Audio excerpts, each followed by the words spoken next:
Αν σου έλεγα το όνομα Αγαμέμνονας, τι θα σου ερχόταν πρώτο στο μυαλό? Ο βασιλιάς των Μικηνών?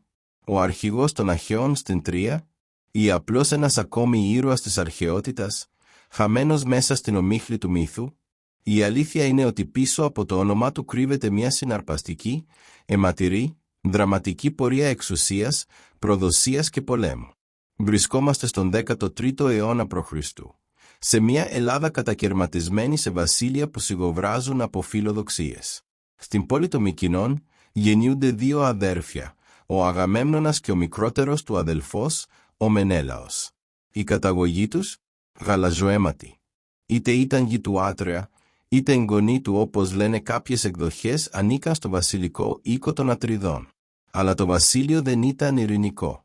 Ένας εμφύλιος πόλεμος παράσει τη δυναστεία, με τον Άτρεα να συγκρούεται με τον αδερφό του, τον Θιέστη. Το τέλος, φρικτό. Ο Αίγιστος, γιος του Θιέστη, σκοτώνει τον Άτρεα και ανεβάζει τον πατέρα του στον θρόνο των Μικηνών. Οι δύο αδελφοί, Αγαμέμνονας και Μενέλαος, αναγκάζονται να τραπούν σε φυγή. Βρίσκουν καταφύγιο στη Σπάρτη, στην αυλή του βασιλιά Τινδάρεο, ενός ισχυρού συμμάχου και ανθρώπου κλειδί στην επόμενη πράξη της ιστορίας. Εκεί, ο Αγαμέμνονας δεν κάθεται με σταυρωμένα χέρια. Ξεκινά να χτίζει την επιστροφή του. Μαζεύει συμμάχους από όλη την Πελοπόννησο, ανθρώπους που είχαν μείνει πιστοί στον Άτρεα και τον οίκο του. Και, στρατηγικά, παντρεύεται την κόρη του Τινδάρεο, την Κλητεμνίστρα. Αυτός ο γάμος του δίνει όχι μόνο νομιμότητα αλλά και στρατό. Αρχίζει έτσι ένας νέος εμφύλιος. Ο Θιέστης, αποδυναμωμένος και σχεδόν απομονωμένος, δεν καταφέρνει να συσπυρώσει υποστήριξη. Ο Αγαμέμνονας προελάβνει. Και όταν φτάνει ξανά στις Μικήνες, καταλαμβάνει την πόλη με τη δύναμη των όπλων. Ο Θιέστης εξορίζεται στο νησί Κύθυρα και ο Αγαμέμνονας στέφεται βασιλιάς. Μια νέα εποχή αρχίζει. Αλλά το σχέδιο του δεν τελειώνει εκεί. Ο Μενέλαος παντρεύεται τη δεύτερη κόρη του Τινδάρεο, την Ελένη, τη γυναίκα που αργότερα θα γίνει η αφορμή για πόλεμο.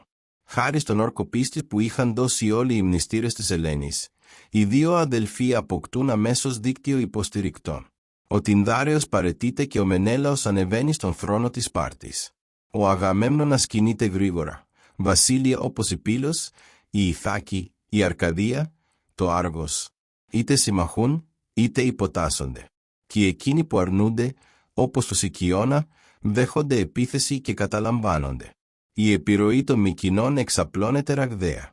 Αλλά ένα αγκάθι μένει. Η Θήβα, παλιά αντίπαλος των Μικηνών.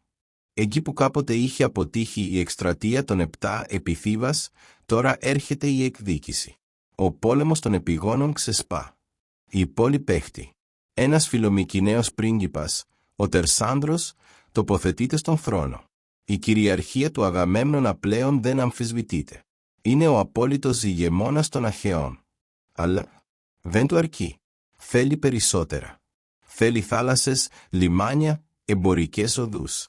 Θέλει την κυριαρχία στο Αιγαίο. Και τότε το βλέμμα του πέφτει στην Τρία.